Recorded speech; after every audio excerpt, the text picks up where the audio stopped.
Once again, I'm looking at Kyoko Hamada's photograph of my father and me as I read a poem about how he survived the Holocaust. The poem has as its epigraph my translation of a line from a poem by Fernando Pessoa attributed to perhaps his greatest alter ego, Alvaro de Campos. The epigraph reads, "I woke up to the same life to which I had fallen asleep." The poem is called In Transit, and it's in 6 parts. Part 1. One day, Arya Cronenberg, a humble Jew of Eastern European extraction, woke up for the first time in Japan, a country he had never even dreamed of visiting. But no, he wasn't there as a visitor. He was there as a refugee from a war-torn continent where he and his fellow Jews had been targeted for destruction by the Germans.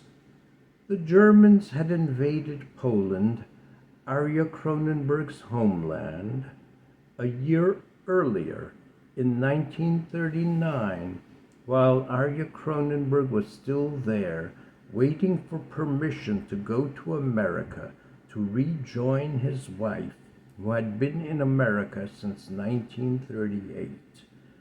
The Germans had captured Arya Cronenberg soon after they invaded Poland and had consigned him to a labor camp that had been hastily constructed and wasn't very secure, and he had done their bidding for a month before fleeing from Poland to Lithuania.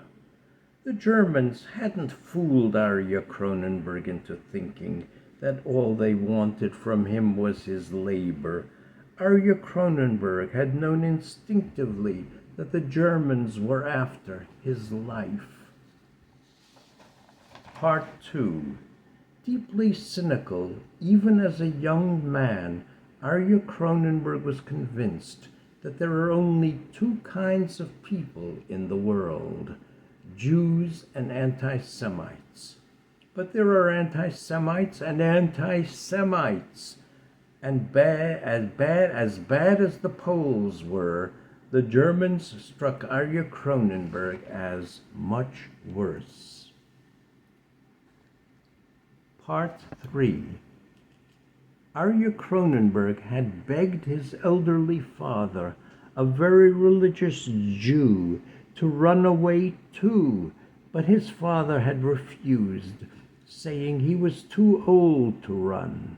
Months later, Arya Cronenberg was to learn that on his way home from shul, still wearing his tallis and tefillin, his father had been gunned down in the street by a German soldier. Imagine waking up one day, not knowing what to expect, but not expecting to be told that since you last saw him, your father had died like a mad dog. Part 4. When Arya Cronenberg learned of his father's death, he was floundering in Lithuania, dreading the arrival of the Germans, which appeared imminent. But then came word of a Japanese diplomat in the ancient city of Kovno, now known as Kaunas, who was issuing transit visas to Jews desperate to get out of Europe.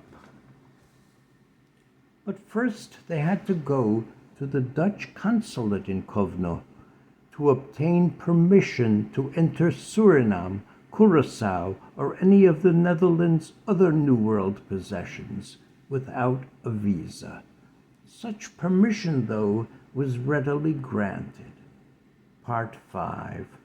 And so, after obtaining such permission, Arya Cronenberg and hundreds of other Jews made their way to the Japanese consulate, where the consul, Shune Sugihara, and his wife, Yukiko, disobeying orders from the foreign ministry in Tokyo, were churning out transit visas that would see their recipients through Japan to a tiny corner of the New World that few, if any of them, would ever set foot in.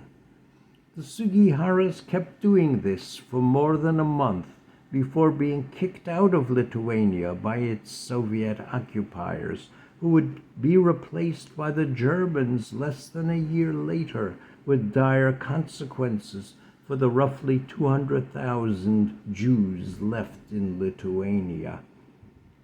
Largely ignored in post-war Japan, Sugihara would be designated a righteous Gentile by the State of Israel in the mid-1980s, shortly before he died. But by the time Sugihara was so honored, Arya Cronenberg, who owed his life to him and his wife, had long since abandoned the notion that every non-Jew was automatically an anti-Semite, at least every non-Jew who wasn't a Christian. Part 6, the final part. Just as physical salvation had come to Arya Cronenberg from two unexpected countries, the Netherlands and Japan, a substantial degree of spiritual salvation would come much later to Arya Cronenberg's son from two equally unlikely countries, Brazil and Portugal. From Brazil in the form of music by Milton Nascimento and his peers, and from Portugal in the form of poetry by the endlessly quotable Fernando Pessoa.